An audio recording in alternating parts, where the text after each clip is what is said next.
Mesdames et messieurs, bonsoir. C'est un succès sans précédent.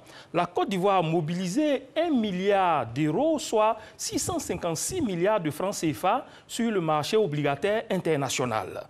L'émission Eurobond a permis au pays de tester auprès des bailleurs de fonds la qualité de sa signature. Et les conditions d'obtention de ce prêt sont éloquentes sur la question. Et bien évidemment, cela fait l'actualité. Eurobond, qu'est-ce que c'est? Quels en sont les avantages? À quelles conditions participe-t-on au marché? Comment capter le meilleur? Autant d'interrogations auxquelles tente de répondre cet élément de Abouaka Cheikh Kone. Les eurobonds ou encore euro-obligations sont des titres qui permettent aux gouvernements du monde de s'endetter sur les marchés internationaux. Un exemple. Un gouvernement a besoin de 600 milliards de francs CFA pour financer son budget. Ce montant est divisé en plusieurs titres pour constituer une série d'eurobonds achetés par différents investisseurs. Ces investisseurs soumettent à condition leur accord de prêt. Ces conditions sont liées entre autres à la solidité économique et aux performances économiques du pays, la maturité de la dette et aux coupons attachés à cet eurobond, c'est-à-dire l'intérêt généré par la créance. Généralement, sur le marché des eurobonds, le taux d'intérêt dépend de la santé économique du pays emprunteur et en particulier au niveau de sa dette. À titre d'exemple, la Côte d'Ivoire vient encore une fois de réussir avec brio une levée de fonds avec un taux de 5% portant sur 1 milliard d'euros contre un taux d'intérêt probable de 30% sur un montant de 1,2 milliard de dollars que souhaite lever la Zambie sur le même marché. La raison est toute simple. Ce pays d'Afrique australe aurait vu sa signature dégradée en raison de plusieurs agrégats macroéconomiques au rouge. En outre, il faut préciser que dans le cadre des eurobonds et parfois pour les dettes obligataires, plus la durée du prêt est longue, plus le taux d'intérêt est élevé, car il est considéré plus risqué pour un investisseur de prêter à l'État sur de longues périodes. Contrairement à ce que leur nom laisse entendre, les eurobonds ne sont pas nécessairement libellés en euros.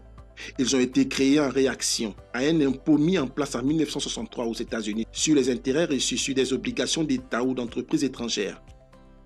Pour la petite histoire, c'est une entreprise italienne gérante des autoroutes du pays, Autostrat, qui a émis la première série d'eurobonds en 1963 au Luxembourg. En Afrique subsaharienne, le premier eurobond a été émis en 2007 par le Ghana. Le pays a levé 375 milliards de francs CFA à un taux de 8,5% sur une maturité de 30 ans. Ça fait l'actualité reçoit ce soir le ministre de l'économie et des finances, Adama Koulibaly, artisan de cette opération d'eurobond dont nous allons parler. Bonsoir, monsieur le ministre. Bonsoir, monsieur. La Côte d'Ivoire est encore allée sur le marché international. 1 milliard d'euros, soit 656 milliards de francs CFA. Vous jugez que la moisson est bonne, monsieur le ministre? Oui, la moisson est bonne, la moisson est très bonne. Parce que, comme vous le savez, nous avons lancé cette opération au début de cette semaine, plus précisément le 23 novembre. Nous avons procédé donc au lancement de l'opération. À la suite du lancement, nous avons eu des conférences téléphoniques avec plusieurs investisseurs.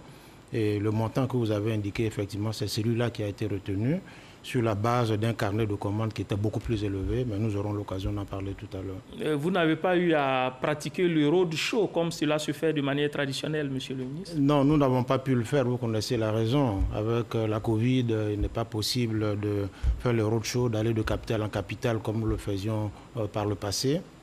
Mais en lieu et place, nous avons eu des conférences téléphoniques avec les investisseurs, notamment ceux qui sont basés à Londres et ceux qui sont également aux États-Unis. Au total, une quarantaine. Et en plus de cela, nous avons donc diffusé les documents relatifs donc à cette émission assez largement à tous les investisseurs. C'est pour cela que nous avons eu, comme je vous l'ai indiqué tout à l'heure, une bonne commande qui va au-delà de ce que nous escomptions et avec des conditions de financement qui sont les plus favorables possibles. Effectivement, les intentions des bailleurs de fonds sont allées au-delà de vos espérances. Elles se chiffraient à combien, ces intentions des bailleurs de fonds? Oui, tout à fait. Je dois vous dire que nous avions envisagé de lever 1 milliard d'euros. Et le bon de commande que nous avons reçu au total si on peut parler ainsi, s'élevait à plus de 5 milliards, plus exactement 5 milliards 100 millions d'euros. 5 fois ce que vous espériez. 5 fois ce que nous espérions. C'était très important parce que cela permet de peser un peu sur les conditions, sur les taux à la baisse. Alors, qui sont les investisseurs, ceux qui ont placé leur confiance en la Côte d'Ivoire? Mais ces investisseurs-là viennent de partout, mais plus précisément d'Europe et des États-Unis.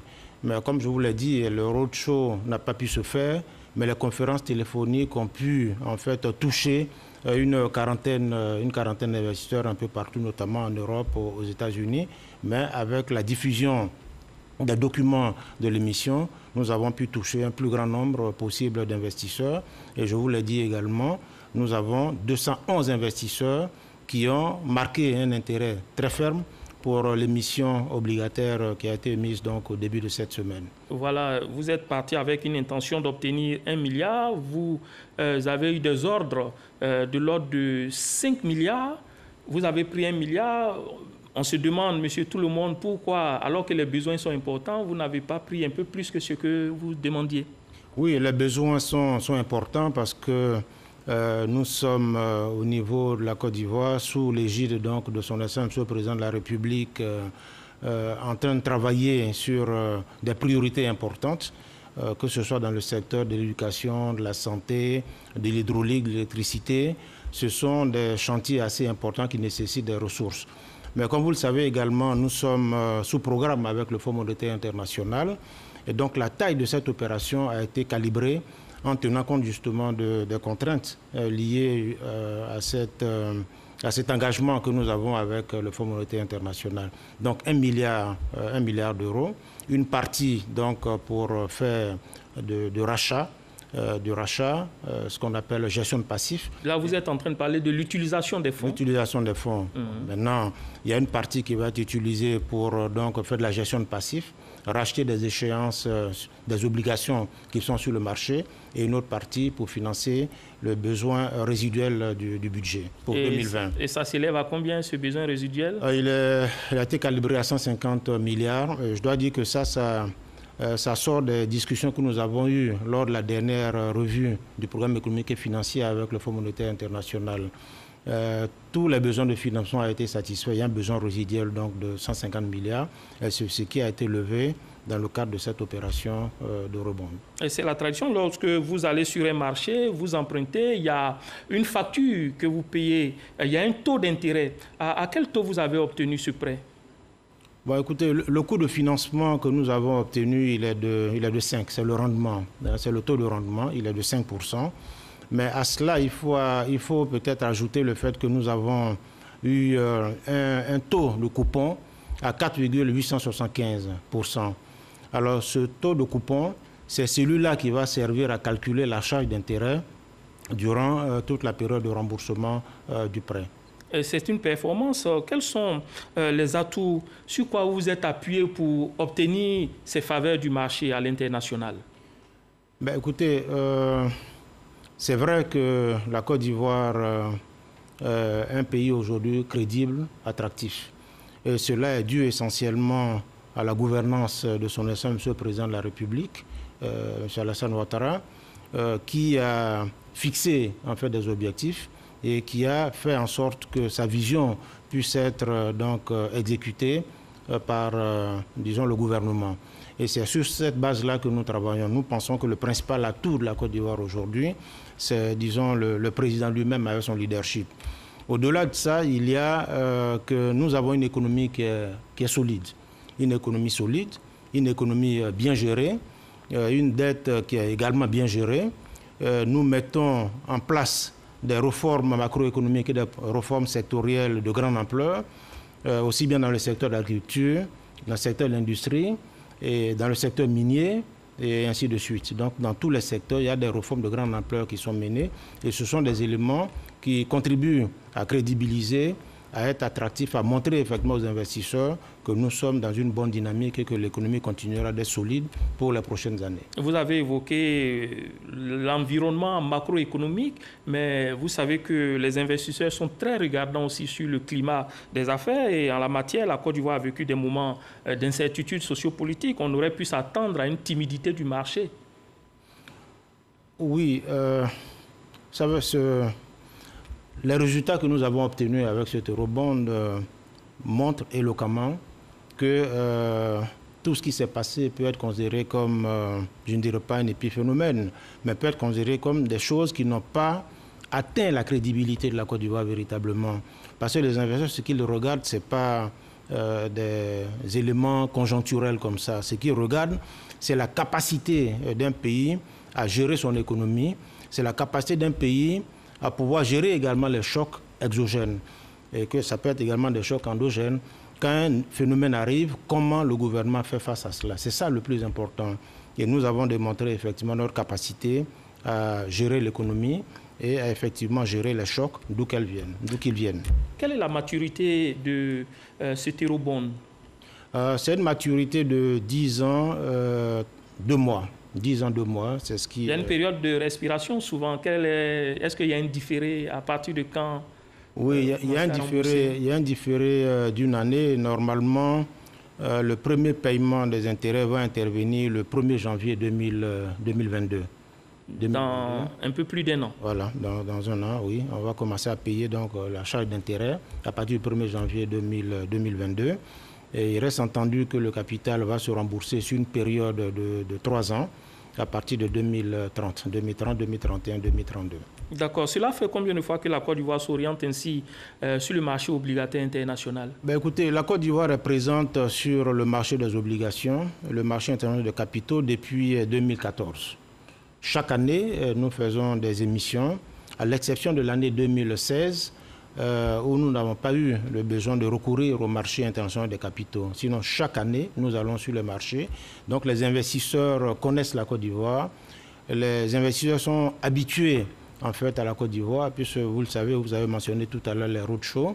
À chaque émission, il y a effectivement des missions circulaires qui se font pour rencontrer les investisseurs, pour leur parler des réformes qui sont en cours, de leur parler effectivement de la manière dont l'économie est gérée, pour les rassurer sur la capacité du pays à rembourser en fait les emprunts qui seront faits. Vous allez sur le marché international. Qu'en est-il du marché régional, la bourse régionale par exemple, des valeurs mobilières? Oui, nous sollicitons également le marché régional. Vous savez que la Côte d'Ivoire est le premier animateur du marché régional.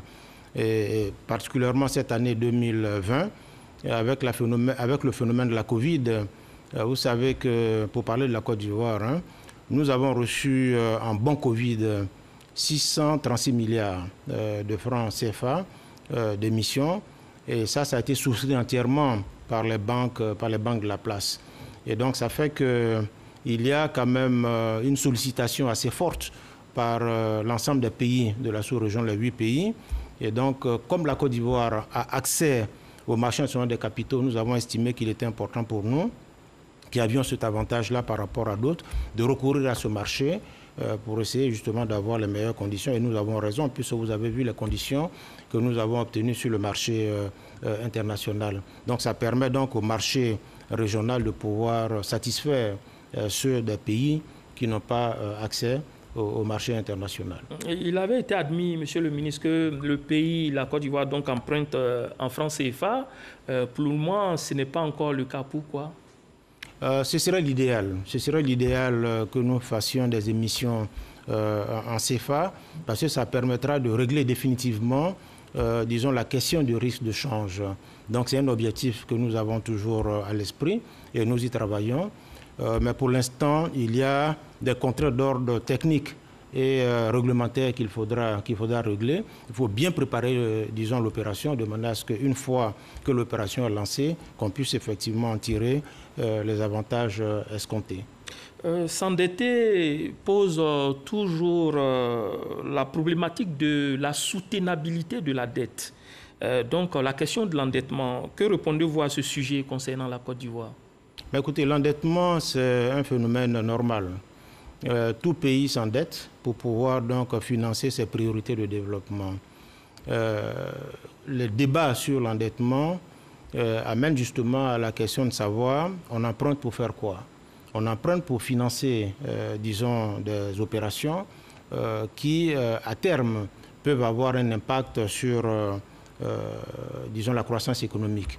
Parce que quand on emprunte et qu'on investit dans des secteurs productifs, ces secteurs seront de nature à faire en sorte que la croissance puisse se maintenir. Et donc, la croissance avec la création de richesses permettra donc de rembourser sans difficulté. Donc, la problématique de la soutenabilité, elle se pose à ce niveau-là. Comment on emprunte? Quel est le niveau optimal d'emprunt? Vous savez, il y a des ratios, des normes qui existent pour pouvoir apprécier en fait la question de l'endettement. Est-ce que nous sommes en situation de surendettement? Est-ce que nous avons une dette qui est viable? Donc ce sont des ratios qui nous permettent d'analyser ça. Et ces ratios permettent également de faire des comparaisons de pays en pays. Le premier ratio, c'est le ratio d'endettement. C'est l'encours de la dette qui est rapporté en fait au PIB. Ce ratio, pour la Côte d'Ivoire, à fin 2019, il était de 38,8%. Moins de 40%. Moins de 40% à fin 2019. Ce ratio respecte-t-il les normes communautaires? Mais bien sûr, les normes communautaires, c'est 70%. 70%, nous sommes à 38,8%. Nous sommes bien en deçà de cette norme-là. Il faut comparer ça, disons, au ratio d'autres pays, comme le Sénégal, le Ghana, le Kenya, qui ont des ratios d'endettement qui sont au-delà de 60%. Au niveau de l'Afrique subsaharienne, d'une manière générale, on tourne autour de 56% de taux d'endettement.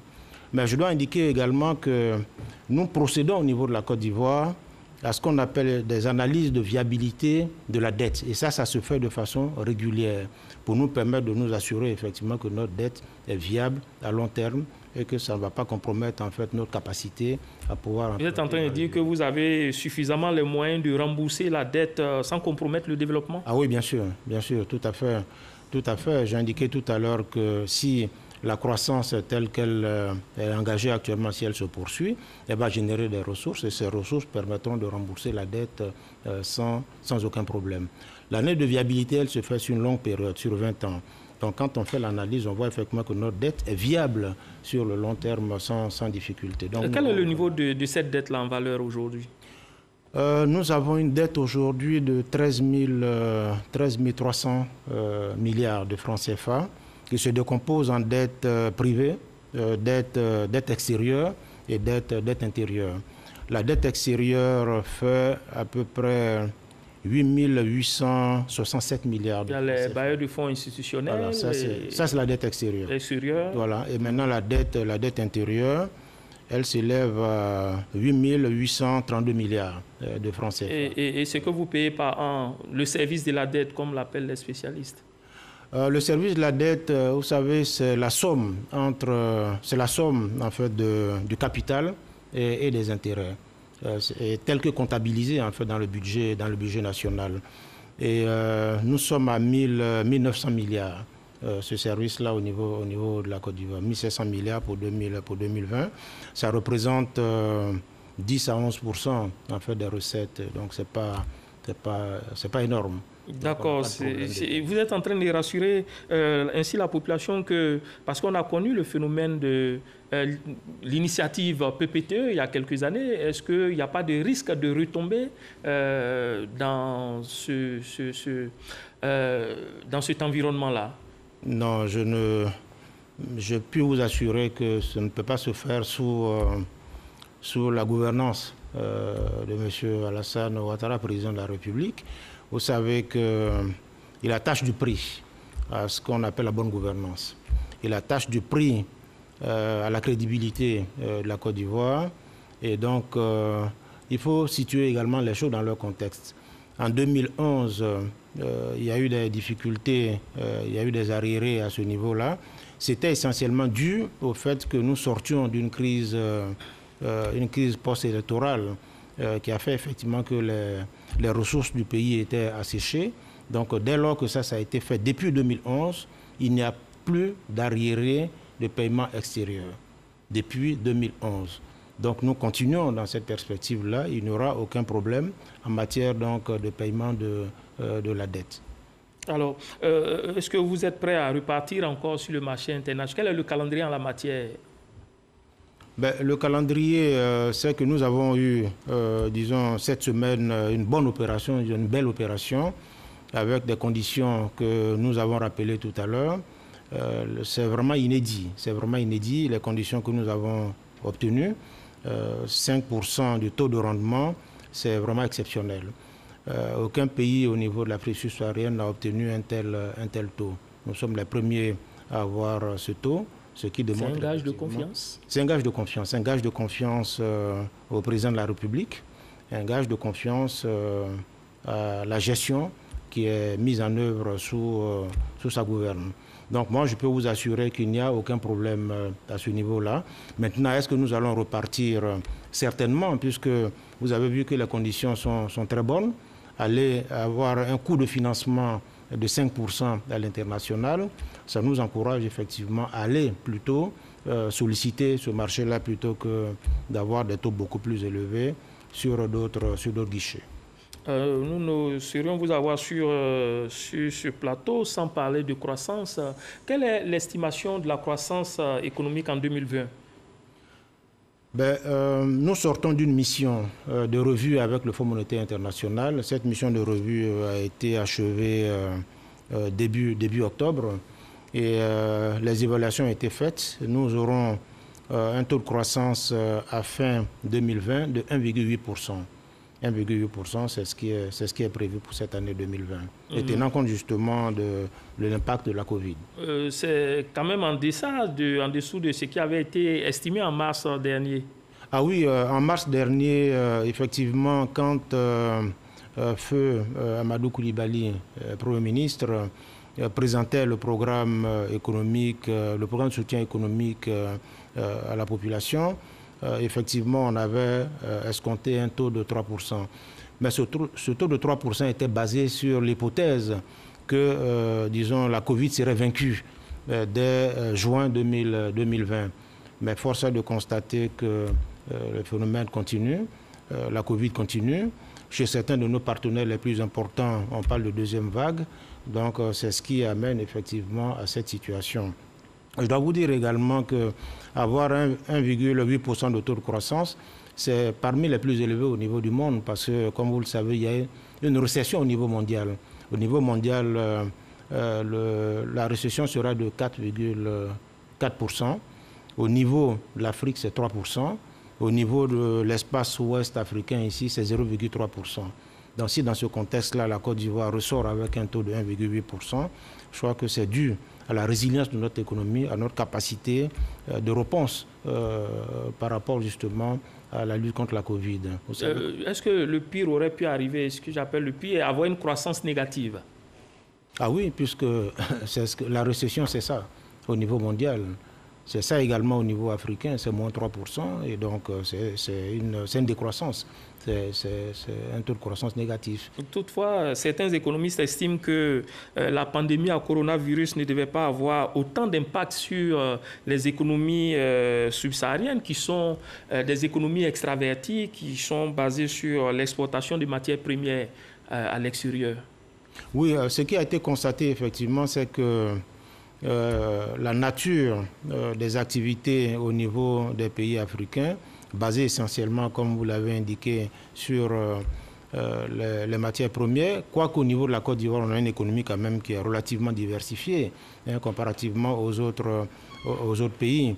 Mais effectivement, la Covid n'a pas impacté véritablement les exportations des pays africains vers l'Europe, vers les États-Unis, en lien justement avec la Covid.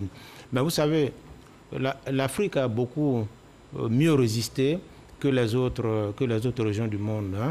Et cela est dû certainement aux mesures qui ont été prises très tôt par les pays africains, qui ont mis en place des plans de riposte sanitaire, mais également des plans de soutien économique et également des plans qui soutiennent les populations.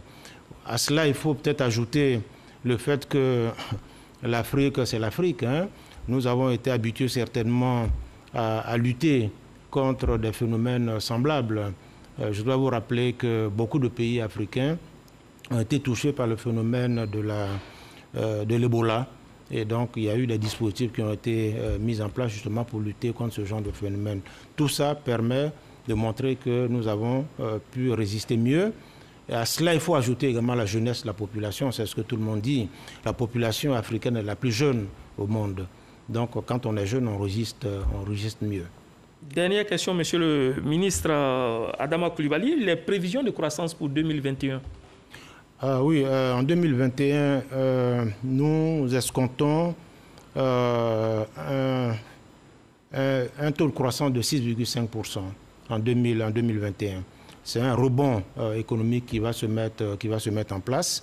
Et avec, disons, la fin de la Covid, et même si la Covid devait perdurer, elle est maîtrisée d'une certaine façon. Et puis avec prochainement, dans quelques mois, probablement le vaccin, en espérant que ce vaccin sera disponible pour tout le monde. Mais je puis vous assurer qu'en 2021, nous aurons un taux de croissance de 6,5%. C'est un taux très optimiste. C'est un taux parmi les plus élevés au monde. C'est un taux parmi les plus élevés au monde. Et ce n'est pas seulement ça. Je dis au moins, on pourra aller au-delà de 6,5%. Parce que nous escomptons sur la période 2021-2025 des taux qui pourraient atteindre les 8%. Enfin, c'est l'ambition que nous avons de faire en sorte de faire des réformes nécessaires, créer les conditions nécessaires pour avoir un taux de croissance ou bien des taux de croissance parmi les plus élevés au monde comme c'est là actuellement. Vous savez, 6,5% de taux de croissance, 7%, ce n'est pas rien. C'est parmi, j'insiste là-dessus, parmi les taux les plus élevés au monde. Merci, mesdames et messieurs, de nous avoir suivis. C'est la fin de cette émission consacrée à la dernière opération de la Côte d'Ivoire sur le marché international qui lui a permis de récolter 656 milliards de francs CFA. Le ministre de l'économie et des finances, Adama Coulibaly, était sur ce plateau pour en donner le contexte et les enjeux. Restez sur la chaîne qui rassemble et à bientôt.